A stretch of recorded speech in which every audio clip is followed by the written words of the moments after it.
military carried out its largest daytime airstrike campaign in Gaza since the 2014 war Saturday as Hamas militants fired dozens of rockets into Israel, threatening to spark a wider conflagration after weeks of tensions along the volatile border. No casualties or major damage was reported on either side, and Israel said it was focused on hitting military targets and was warning Gaza civilians to keep their distance from certain sites.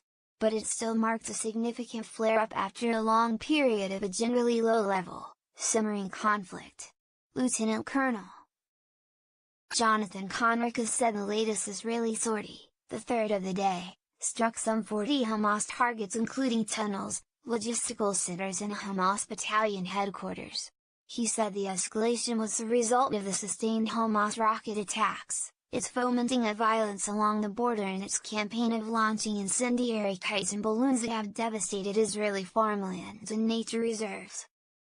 Our message to Hamas is that we can and will enhance the intensity of our effort if needed, he said. What Hamas is doing is pushing them ever closer to the edge of the abyss. Hamas will have to understand that there is a price to be paid. Israel has been warning Hamas in recent weeks that while it has no interest in engaging in the kind of conflict that led to the sides fighting 3 wars over the past decade, it would not tolerate Gaza militants' continued efforts to breach the border in its campaign to devastate Israeli border communities with incendiary attacks. On Friday, thousands of Palestinians gathered near the Gaza border for their near-weekly protests.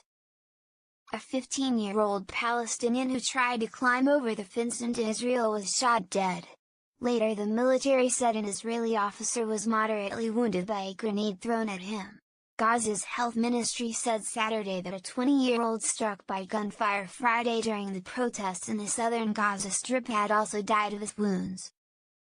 The Islamic militant group Hamas that rules Gaza has led border protests aimed in part at drawing attention to the Israeli-Egyptian blockade imposed after Hamas took control of Gaza in 2007.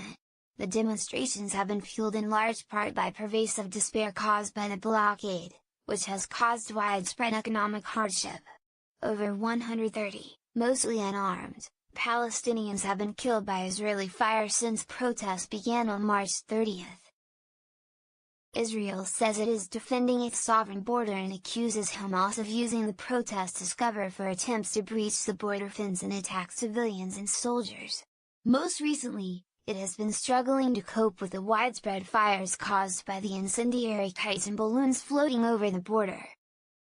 In a statement, the military said Hamas activities violate Israeli sovereignty, endanger Israeli civilians and sabotage Israel's humanitarian efforts that aim to help Gazan civilians. Sirens wailed overnight and throughout the day Saturday in southern Israel as waves of rockets and mortars were launched from Gaza amid airstrikes. Israel said at least 6 of the projectiles were intercepted by the Iron Dome aerial defense system. In a relatively rare admission, Hamas said it fired the rockets to deter Israel from further action.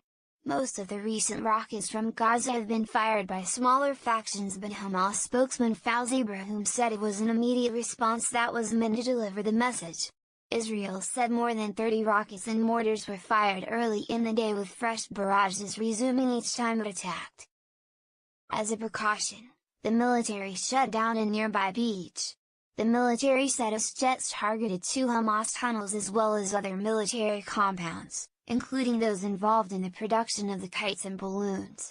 It said the Hamas battalion headquarters in northern Gaza was completely destroyed.